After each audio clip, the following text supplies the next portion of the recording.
मौजू की, हाँ मैं ये अर्ज़ कर रहा था कि वो डॉक्टर ने बड़ी ख़ानदानी मिसाल दी कि औरत में इस्तिग़ना ख़त्म हो जाता है, जिसकी वजह से बार बार आप घर से बाहर निकले फ़ोन करके पूछ रही हैं, फिर दफ्तर बैठे हुए हैं, क्या खाया, चाय पी लिया आपने ऑफिस में, फिर वापस अभी तक आए नहीं आप वापस, मैं घबरा गई थी आप रह कहाँ गए। ये चीज़ें क्या करती हैं, ये एक इंसान की नेचर है।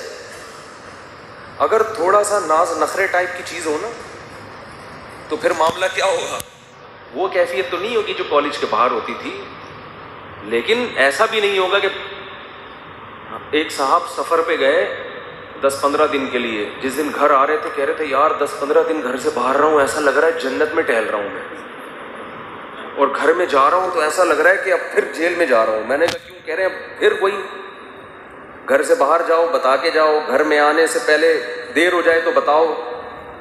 एक एक चीज़ ना मोबाइल पे बिल्कुल रिमोट कंट्रोल की तरह, बंदा गया कहाँ है। तो उस ये ख़वातीन को एक नसीहत कर रहा हूँ कि थोड़ा सा इस्तिग़ना पैदा करो अपने अंदर, बोलो भाई जैसे मुझे आपकी ज़रूरत है आपको भी मेरी उसी तरह ज़रूरत है, आपको भी मेरा टाइम मुझसे चाहिए, अभी नहीं है टाइम मेरे पास, हर वक्त टाइम बातें ये क्या है ठीक है, थोड़ा सा स्टाइल मारना पड़ेगा।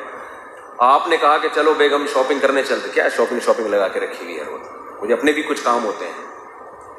वो हमारे एक दोस्त थे, उनकी वाइफ आलिमा बन रही थी, वाइफ क्या बन रही थी, आलिमा, वो बहुत पढ़ रही थी।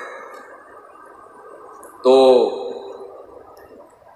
मैं जब उन दोस्त से मिलने के लिए जाता तो मुझे कहते कि यार वो मैं पहले नाश्ता कर लूँ उसके बाद चलूँगा। मैंने कहा नाश्ता कर लो, कह रहे यार वाइफ अभी स्टडी कर रही हैं, जब फारिग हो जाएंगी तो नाश्ता बना के देंगी वाइफ का भी स्टडी टाइम है, मुताले का टाइम। हटो बच्चों यार, ये तो साहब का सुना था, साहब अभी पढ़ रहे हैं, उसके बाद जब फारिग हो जाएंगे तो मैंने कहा इतनी देर आप क्या करोगे, कह रहे पंखा झोलेंगे बैठ के, ठीक है ना, और क्या करेंगे। ये तो ज़्यादा हो गई, लेकिन ये इंसान की नेचर है, थोड़ा सा इस्तिग़ना पैदा करना चाहिए। डॉक्टर ने एक बड़ी ख़ानदानी बात और भी की, तो वो भी बता देता हूँ, पार्सल करने में कोई हर्ज नहीं है। उन्होंने कहा कि बाज़ मर्द अपनी बीवी पे हाथ उठाते हैं, मेरी आदत होती है कहीं से भी कोई खैर की बात मिले ना तो पार्सल कर दो, अगर यूट्यूब पे मिली है अच्छी मिसाल की तो अपने का पार्सल कर देंगे, क्या जा रहा है इसमें। डॉक्टर साहब का हल्का जितना होगा हमारा अलग किस्म का हल्का है, ये बड़ी ख़ानदानी गलती होती है घरों में। उन्होंने मिसाल दी कि कोई मर्द अगर अपनी बीवी को मारता है, बाज़ मर्दों के हाथ बहुत खुले होते हैं ना, बात बात पे थप्पड़, बात बात पे गाली, औरत फिर नाराज़ हो जाती है।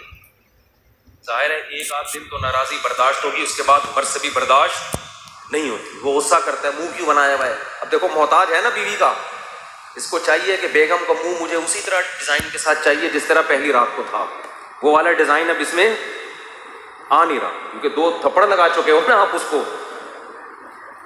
अब क्या होता है कि फिर मर्द को जब बीवी की ज़रूरत पड़ती है कि भाई घर का माहौल ख़राब हो रहा है, मुंह बना के बैठी हुई है, कोई बात करे, कोई जो भी इज्जतदार आदमी होगा वो तो यही चाहेगा ना, तो वो फिर उसको मना लेता है, औरत फिर मान जाती है, उसके बाद हंसी खुशी ज़िंदगी शुरू। फिर किसी दिन मूड उठा, फिर उड़ा के 2 थप्पड़ लगा दिए,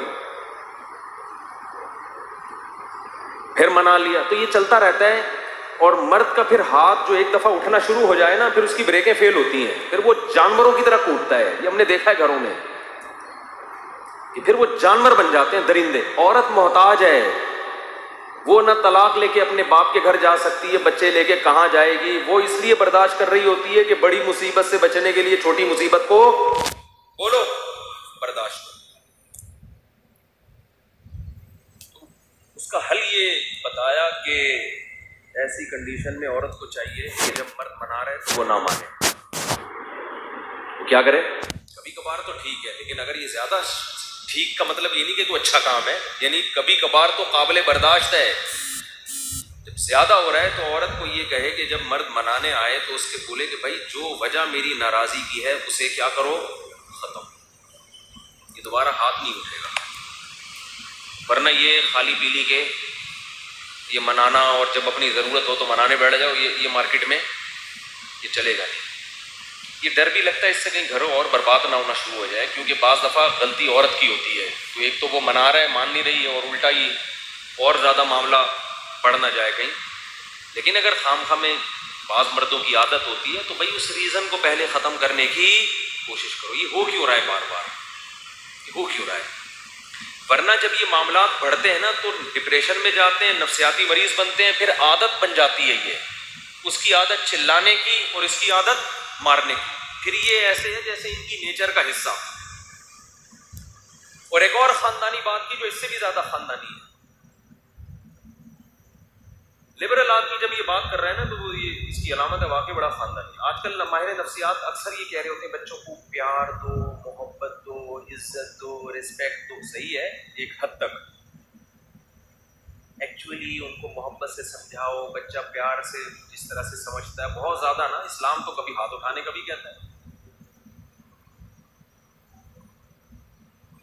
डॉक्टर साहब ने कहा कि जो बच्चे इस माहौल में पलते हैं वो बाप को बूढ़ा होने के बाद बोझ समझते हैं, क्योंकि उनकी हर ख्वाहिश पूरी हुई है और वो ये समझते हैं कि माँ बाप हमारे मोहताज हैं, हम माँ बाप के मोहताज नहीं। ये जो मोहताजी वाला आंसर मैं बता रहा था ना, जब माँ बच्चे को खिलाने की कोशिश करेगी, ये खा ले तो ये नहीं खाता, तो ये खा ले तो ये नहीं खाता, उससे गुजारिशें कर रही है, तो बच्चा ये समझता है कि रोटी मेरे पेट में जाएगी, पेट भरेगा किसका?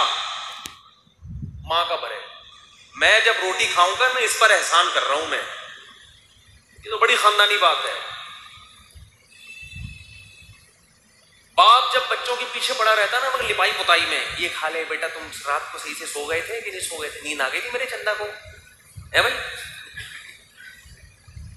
हर चीज में उनको तरजीह, उनको तरजीह। बाप पर भी औलाद को तरजीह। माँ पहले बच्चों को खिलाती है, बाप को बाद में पूछती है।